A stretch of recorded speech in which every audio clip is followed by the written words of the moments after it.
welcome to the New Year's session. It's always an interesting session, really a time for, it's always a time to reflect. We practice the Fusatsu ceremony. We practice the precepts, and we do that around the Fusatsu ceremony where every other month we reflect on the time before the last one and reflect on our, so this is the time, this is the big one, to reflect on our year and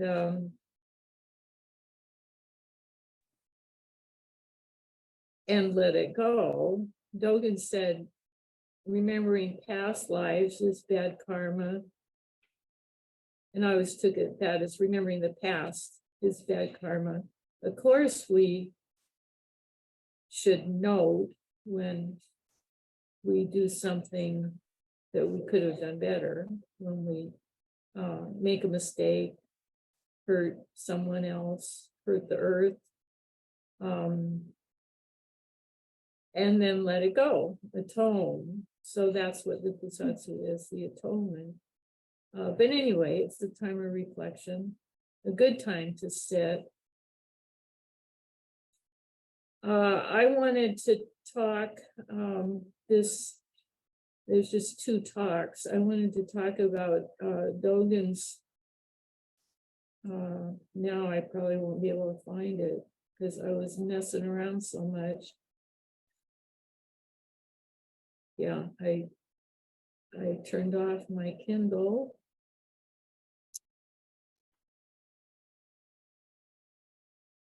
Which will reappear. Dogen's instructions for the cook. Uchiyama translated it, or he didn't translate it, but this book, he made a lot of comments on the Tenzo Kyokun, which he named How to Cook Your Life. Tenzo Kyokun, I just kind of think it means Tenzo book, or but anyway, it partially came up because we're talking about doing a meal this month, and I just realized I've never talked about the Tenzo Kyokun in all the time, I think, at the Zen Center. It was Maizumi Roshi's favorite, one of his favorite texts, at least to talk about. He went through it twice, I think, and took a long time, went through it paragraph by paragraph. And it is, when I look at it now, it's a good book for those of you who would like to study Dogen, or who like to study Dogen. It's really a good book because it's very accessible, and some of Dogen is really difficult to untangle. Part of the reason being that he wrote it in ancient Japanese, which is like us reading Old English, Beowulf or something. So translating is hard because the language is ancient, and his use of language, he just wrung every possible thing out of language. There's no one, I think, who used language in such a complicated way. And then, of course, it's hard to translate that.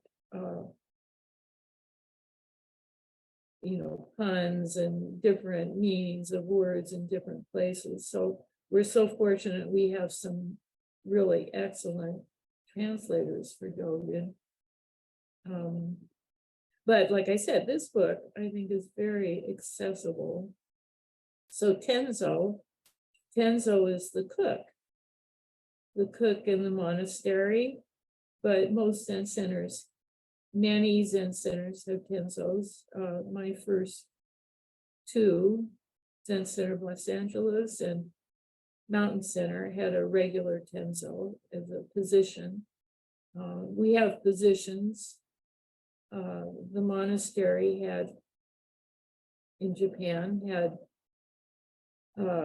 positions, and we do too. We have Ino, the position of the ritual, facilitating the ritual for the Sangha. We have the treasurer who guards the wealth. We have the abbot who oversees everything. And the abbot, I guess, is also the Zendo, in charge of the Zendo. But here at Sweetwater, and Tenzo is one of those very topmost positions. When I was in Zuyoji, the Tenzo was in Japan, when I was in Japan for 6 weeks. The Tenzo was a much respected position, partly coming from this. Dogen talks about the importance of Tenzo. And I'm just going to go to the end first, because pretty much with Dogen, he makes the big splash at the end. So I'll tell you that first. Now, how can I find it? Oh, here, show notebook. There it is. Okay.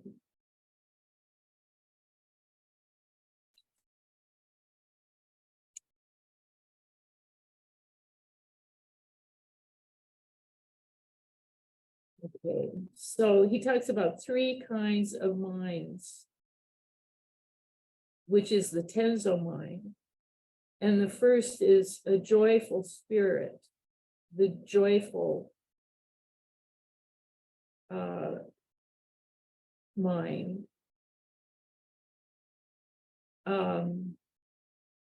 A joyful spirit is one of gratefulness and buoyancy. You should consider this carefully.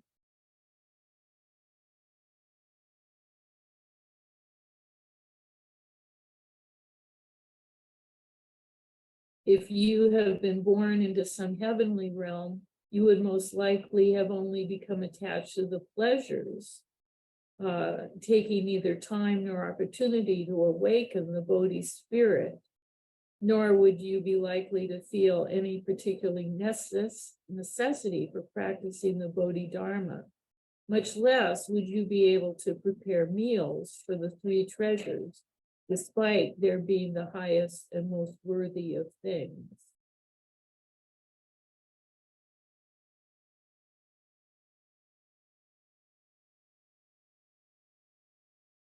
Therefore, rejoice in your birth into the world, where you are capable of using your body freely to offer food to the 3 treasures. Considering the innumerable possibilities in a timeless universe, we have been given a marvelous opportunity. The merit of working as a Tenzo will never decay. My sincerest desire is that you exhaust all the strength and effort of all your lives, past, present, and future, and every moment of every day into your practice through the work of the Tenzo, so that you form a strong connection with the Bodhidharma, Buddha Dharma. To view all things with this attitude is called joyful mind. To rejoice that we are fortunate enough to be born in a situation where we can encounter the Buddha. Now I'm talking, not Dogen, to encounter the Buddha Dharma, our great good fortune to encounter it and to actually practice it. And then here, as he does through the whole book, he particularly praises the practice of the cook. And the first part of the book, which I'm not going to read to you because it's super boring, because he just tells you to pay attention. It's just mindfulness, just how to be mindful, how to cook. The recipes is to treat every leaf of lettuce as Buddha. Every rice grain is Manjusri. To see the holiness in all aspects of the ingredients and the preparation, and of course, the giving of food. And so through this, to cultivate the joyful mind, being Tenzo is hard. When I was Tenzo, I spent a lot of time crying because it was hard work and people had a lot of opinions about food. So it's a hard job. So cultivate that joyful mind. And of course, that has to do with everything in our life. It's to find gratitude and joy in every aspect of our life, even though it's tough. That's the joyful mind. He says the deeds of even a benevolent ruler disappear quickly, like foam or water, or the wind-blown flame of a candle. Rather than be such a ruler, it would be more value to the Buddha Dharma for you to prepare meals and offer them to the three treasures.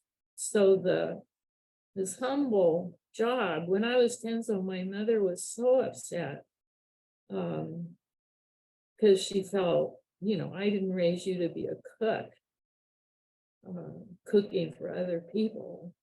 And yet, in our tradition, the cook is seen as one of the most valuable, of course, most valuable job to offer food. So then the second mind is the mind or attitude of a parent. In the same way that a parent cares for an only child, keep the three treasures in your mind. A parent, irrespective of poverty or difficult circumstances, irrespective of poverty or difficult circumstances, loves and raises a child with care. How deep is love like this? Only a parent can understand it. A parent protects the children from the cold and shades them from the hot sun with no concern for their own personal welfare. Only a person in whom this mind has arisen can understand it, and only one in whom this attitude has become second nature can fully realize it. This is the ultimate in being a parent. In this same manner, when you handle water, rice, or anything else, you must have the affectionate and caring concern of a parent raising a child. I remember once Ramdas was visiting Bernie, and I had the good fortune to be there, and there's this old mangy dog. And Ramdas just took that dog's head in his hands and just taught love to this dog. You're so beautiful. You're so wonderful. It was just so sweet. But that, and of course, Ramdas was like that. He was just an outpouring of love to whatever he encountered. So everything in our life, to hold it as a parent, including the bowl, the utensils we eat with, the broom, that parental mind. And then he goes on to say, Shakyamuni took 20 years off his life expectancy to care for us in later generations. What is it? I'm not sure what he's referring to. If he died early or he practiced long. I'm not sure what that is, and there's no footnote. But anyway, he certainly gave his life to care for us and later generations. What is the significance of this? It was simply a demonstration of parental mind. The Tathagata did not do this in expectation of some reward or fame. He did it unconditionally, without thought of profit or gain. And then the third mind is magnanimous mind. Magnanimous mind is like a mountain, stable and impartial, exemplifying the ocean. It is tolerant and views everything from the broadest perspective. Having a magnanimous mind means being without prejudice and refusing to take sides. When carrying something that weighs an ounce, do not think of it as light. And likewise, when you have to carry 50 pounds, do not think of it as heavy. Do not get carried away by the sounds of spring, nor become heavy-hearted upon seeing the colors of fall. View the changes of the seasons as a whole, and weigh the relativeness of light and heavy from a broad perspective. It is then that you should write, understand, and study the character for magnanimous. So, of course, there's good and bad. But the thing is, there's not near as much good and bad as our mind. At least my mind is always involved in judging, separating. This is good, that is bad. So this, oh, I hate the rain, or we have to have rain because we don't have sun. Just on and on and on. And I'm just becoming in touch with how much of my stress in my body comes from judgment, constantly judging. And so cultivating this magnanimous mind, and then of course, when there's something wrong, to stand up, stand against something that's wrong. But that doesn't happen that often. Mostly we can just really relax in the enjoyment of our life with whatever it has to offer us. So that's the point. Bernie takes it on in his book. I don't know if I mentioned his book yet, but Bernie wrote a commentary on this, which is called Instructions to the Cook. He wrote that with Rick Fields, who's gone now. And that's another book that's really worth reading for a couple of reasons. One is his understanding of this Tenzo Kyokun, but also it really gives you a very intimate view of Bernie. So Bernie and Jisho found out about the three tenets, which is an aspect of our lineage, a major teaching of our lineage. Three tenets are not knowing, bearing witness, and loving action. And Dogen is talking about all of them. He's not naming them. He says he's talking about cooking. It's a cookbook. But this magnanimous mind, that's the not knowing, the empty mind, without judgment, not knowing. And then the bearing witness, as I said, he goes in detail about bearing witness to our ingredients, to what is here in this moment, what life has offered us. And Bernie talks about the ingredients of our life. The Fumio, who is a great Tenzo, she was going to write a book, I don't think she did, but on how to use leftovers. but you open up the refrigerator and there's half cup of beans, there's a little rice, there's a carrot, there's a potato, maybe some mushrooms. How to make the very best meal out of what's in your refrigerator was her idea for a cookbook.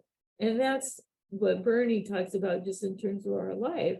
All of us have different ingredients, which some people call karma, but we're different sizes. We have different things we're good at and things we're not so good at. We have a family, different kinds of families. We're born in incredibly different circumstances. So the question isn't, oh, you're so lucky that you were born in a wealthy family, or, oh, it's so sad you were born in a poor little town in Mexico. It's what do you do with those ingredients? And as you know, there's many wealthy people who have terrible lives, and there's many wonderful giving people who come from very humble situations. So Bernie always talked about how do you use your ingredients, and that's where judgment doesn't make much sense. Why should I be jealous of your ingredients when I've got all of mine to deal with? So the bearing witness part is seeing what our ingredients are, seeing what's here.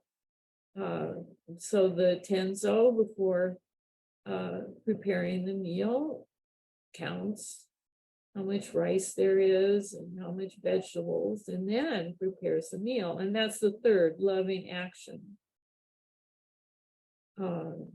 So with that not knowing, with that not judgment, and the parental and the joyful aspects, then what is the best thing for me to do right now? How can I best serve myself and others? So I've started with the conclusion. Got that out of the way. So let me just, Dogen was so influenced by Tenzo's. Now, how do I make it go back up? It won't. Oh, it's already down.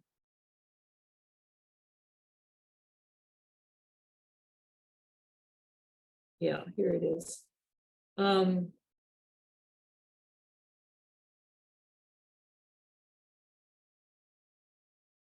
So when he first, I don't know how many of you know Dogen's biography, but he left Japan because he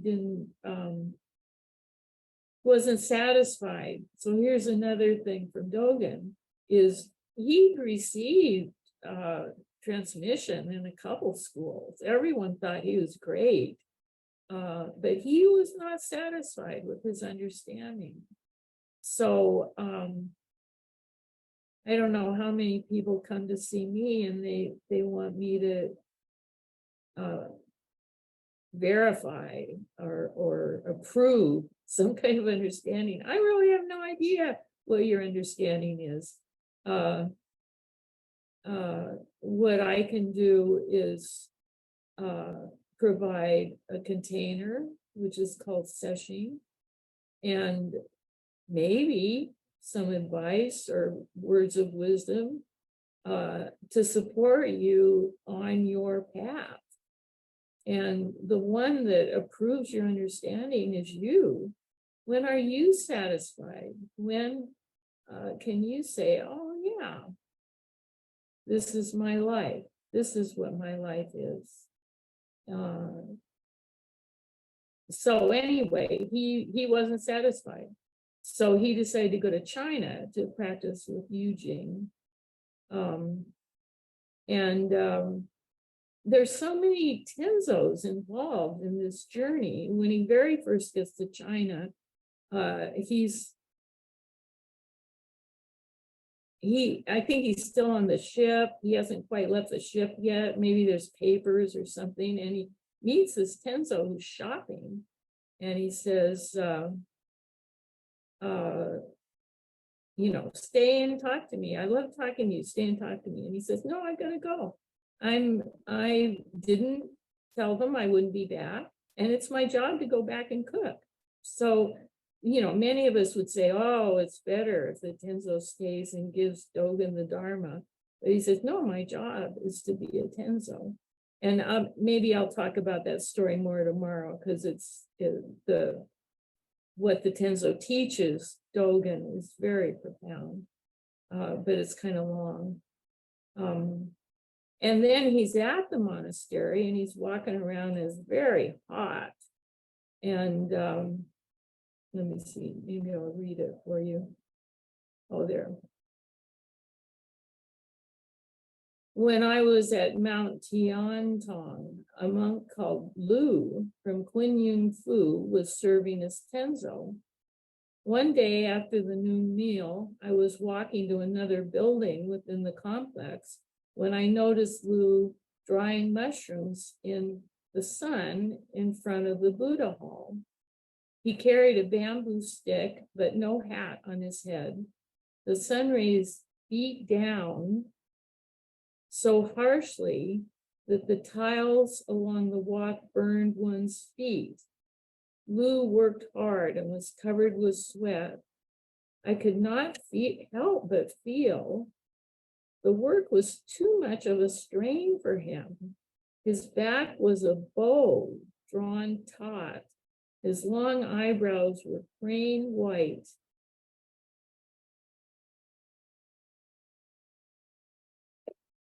Make it go. I approached and asked his age. He replied that he was 68 years old. So old. Now that's young to me. Anyway, 68 years old. Then I went on to ask him why he never used any assistants. He answered, other people are not me. You are right, I said. I can see that your work is the activity of the Buddha Dharma. But why are you working so hard in the scorching sun? He replied, if I do not do it now, when else can I do it? There was nothing else for me to say. As I walked on along that passageway, I began to sense inwardly the true significance of the role of the Tenzo.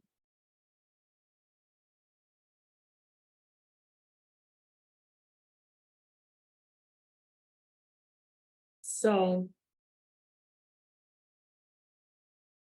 yeah, if I don't do it now, when will I do it? We hear that, like, that phrase is used all the time in activism, and it's a powerful story.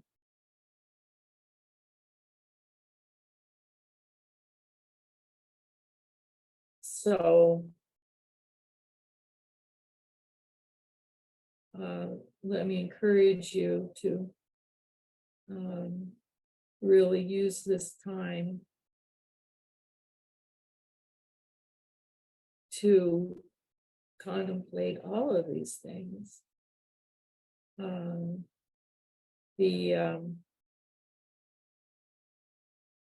gratitude mind, the joyful mind, having gratitude for my life.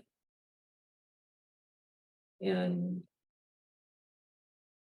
I was just reading someone who was thinking of taking their life. And nowadays, oh my goodness, there's so much depression and suicide and drug use and hard lives. There's a reason for that, because the life is hard. these past few years have been very hard for everyone. But this person said, I just started writing down my gratitudes. And I started doing that.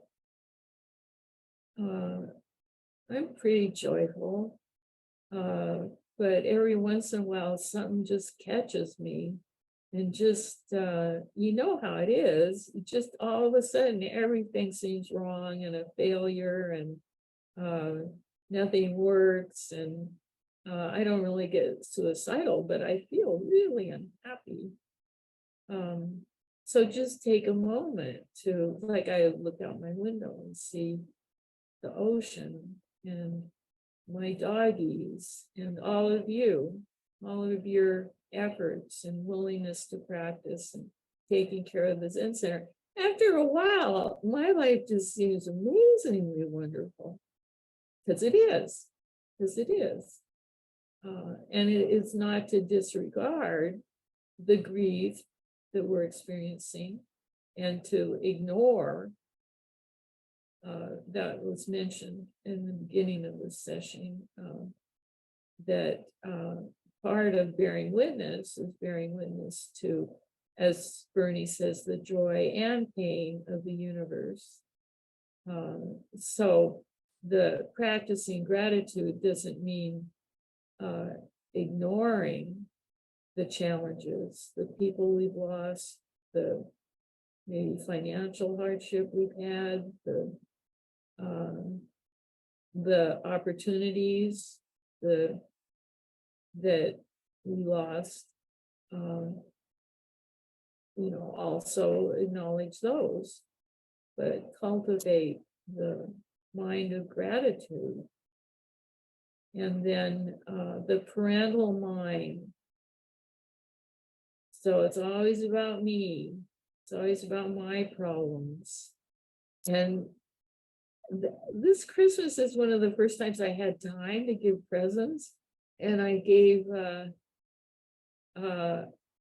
something to all my neighbors, and I gave all the workers something. And it just was wonderful. It felt so great. It's so much fun to give presents. I just got a present now to give my next door neighbor. And I'm not a parent. I just have dogs. But I see that in those of you who are parents. I see that something kicks in, and you don't just leave the baby at the side of the road. That your whole life becomes caring for our children. So then open that up, that parental mind, to caring for all beings. Practice that, how to take care of all beings. And then the magnanimous mind, which is the Buddha mind, the no separation. And that's really working on judgment. Well, it's a lot of things. I say for me, I really have to work on my judgment. And is that true? Byron Katie says, is that really true? What if it wasn't true? What if all people are working just as hard as I am to get along and make things work? So anyway, that magnanimous mind that can greet every moment as full, perfect, complete, and every being is full, perfect, complete. So that's our practice according to Dogen. It's nice, isn't it? And this Dogen is really easy to understand. That's what I like. So I recommend it. And Bernie's book is really good too. Maybe I'll talk a little bit. That's what I'll talk about tomorrow. I'll talk about a little bit of Bernie's understanding of service and tell you that other story about the Tenzo. So yeah, let's just keep on going. And another aspect of this Tenzo Kyokun is the aspect of constant practice. Everything is practice.